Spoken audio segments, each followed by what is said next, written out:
दोस्तों, जब बात रामायण जैसी कथा की आती है तो कई सारे लोगों के दिमाग में इसे लेकर प्रश्न चिन्ह बना रहता है। जहां कुछ लोग तो बिल्कुल कट्टरता से इस पर विश्वास करते हैं, पर कुछ ऐसे भी लोग हैं जो चीजों को समझदारी से देखने, परखने और समझने के बाद ही उस पर विश्वास करते हैं। और अगर आप भी उनमें से एक हैं तो आज के इस वीडियो में हम आपको रामायण से जुड़ी कुछ ऐसी बातें बताने जा रहे हैं जिसे सुनने के बाद आपके होश उड़ जाएंगे। फिर चाहे वो राम सेतु हो या फिर भगवान हनुमान के अस्तित्व से जुड़ी जानकारी, ये सब आज के इस वीडियो में यहाँ पर मौजूद है। यहाँ तक कि रावण के महल से लेकर लक्ष्मण को सुंघाई जाने वाली जड़ी बूटी तक, उन सब के फैक्ट्स आज आपको जानने को मिलेंगे, जिसे जानने के बाद आपके होश उड़ जाएंगे।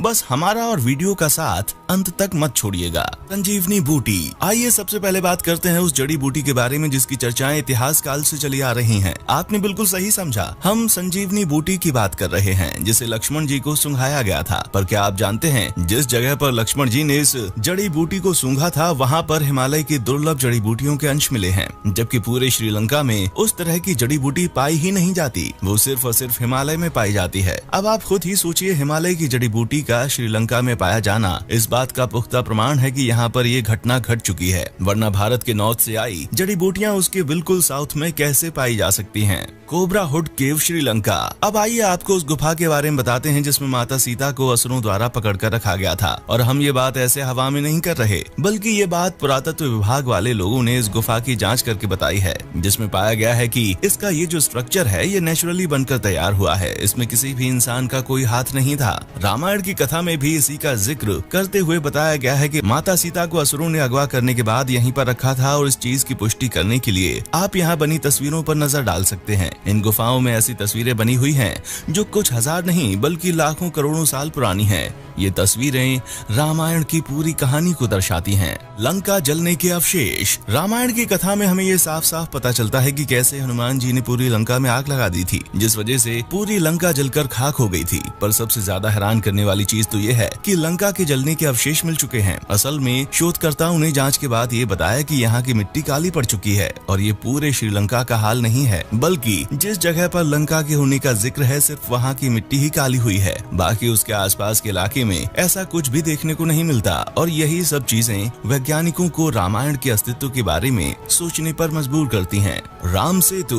दोस्तों, हम सभी को पता है कि राम सेतु भारत और श्रीलंका को एक पुल की तरह जोड़ता है, जो अभी भी यहाँ पर मौजूद है, जिसके बारे में कई सारे वैज्ञानिक काफी खोजबीन करने में लगे रहते हैं। पर अगर हम रामायण की कथा की बात करें तो इसमें राम सेतु के अस्तित्व का स्पष्ट प्रमाण दिया गया है। रामायण की कथाओं के अनुसार ये सेतु वानरों द्वारा पत्थरों से तैयार किया गया था और इसमें जिन पत्थरों का इस्तेमाल किया गया है वो पानी के ऊपर तैरते हैं। हालांकि अब राम सेतु का इस्तेमाल नहीं किया जाता, लेकिन गूगल मैप में देखा जाए तो हम और आप इसे साफ साफ देख सकते हैं। अगर हम इस राम सेतु को वैज्ञानिक दृष्टिकोण से देखें तो वैज्ञानिकों ने इस पर काफी रिसर्च और उसके बाद ये बताया कि इस्तेमाल किए जाने वाले पत्थर काफी खास किस्म की धातु के बने हैं, जो कि आज से लाखों करोड़ों साल पुराने हैं। पानी में तैरने वाले पत्थर। जैसा कि हमने आपको बताया, राम सेतु एक ऐसा पुल था जिसके पत्थर विशालकाय होने के बावजूद पानी में डूबते नहीं थे, बल्कि ऊपर ही तैरने लगते थे। हालांकि सुनामी के बाद इन पत्थरों में से कुछ तैरते हुए जमीन पर आ गए थे, पर शोधकर्ताओं ने जब इन पत्थरों को दोबारा पानी में फेंका तो वो तैरने लगे, जबकि वहाँ मौजूद दूसरे पत्थरों को अगर पानी में डाला जाए तो वो तुरंत डूब जाते हैं। वैसे तो अगर साइंटिफिक तौर पर बात की जाए तो इन पत्थरों में ऐसे कई सारे मटेरियल्स मौजूद हैं जो इस तरह की विशेषता को रखते हैं। उन्हें पानी में डाला जाए तो वो डूबेंगे नहीं। पर यहाँ सबसे बड़ा सवाल ये आता है कि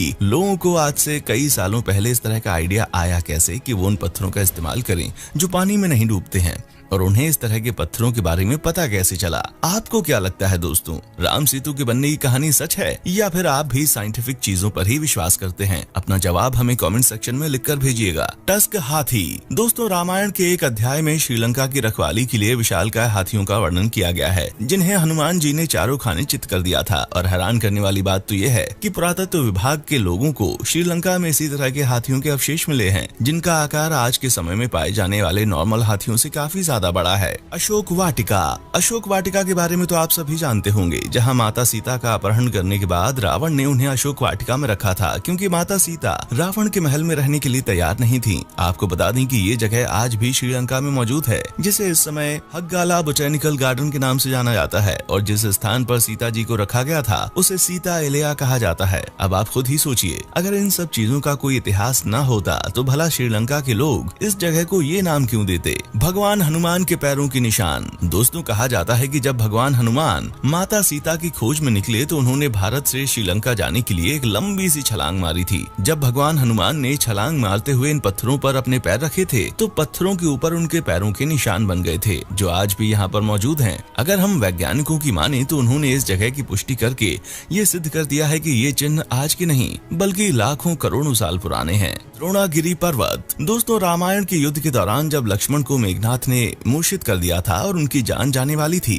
तभी हनुमान जी संजीवनी लेने द्रोणागिरी पर्वत गए थे। उन्हें संजीवनी की पहचान तो थी नहीं, इसलिए उन्होंने पूरा का पूरा पर्वत ही उठा लिया और ये निर्णय किया कि वो इसको लेकर जाएंगे। पर युद्ध के बाद हनुमान जी ने उस पर्वत को वहीं पर लाकर रख दिया था। ऐसे में अगर इस पर्वत को देखा जाए तो उसमें आज भी वो निशान मौजूद हैं, जहाँ से हनुमान जी ने इसे तोड़ा था। इसीलिए यहाँ के स्थानीय लोग इस पर्वत की पूजा करते हैं। अग्नि परीक्षा। आपको रामायण पता हो या ना हो, लेकिन ये चीज जरूर पता होगी कि माता सीता को रावण से बचाने के बाद भगवान राम ने उनसे उनकी पवित्रता साबित करने के लिए कहा, जिसके लिए सीता जी को अग्नि के अंदर से गुजरना पड़ा और इसे अग्नि परीक्षा कहा गया। दोस्तों, आज भी उस जगह पर वो पेड़ मौजूद है जिसके नीचे माता सीता ने इस परीक्षा को दिया था और आज भी यहाँ के लोग न सिर्फ इस पेड़ की पूजा करते हैं बल्कि इस पेड़ के नीचे आकर कई सारे अहम फैसले लेते हैं। यहाँ तक कि पुरातत्व विभाग ने भी इस बात की पुष्टि की है कि लाखों साल पहले श्रीलंका में इंसानों के घर हुआ करते थे और राम सेतु के पत्थर भी उसी काल के हैं। रावण का महल। दोस्तों, आर्कियोलॉजिस्ट यानी कि पुरातत्व विभाग वाले लोगों को श्रीलंका में एक महल मिला है जिसे रामायण काल का बताया जाता है। इस महल से कई सारे गुप्त रास्ते निकलते हैं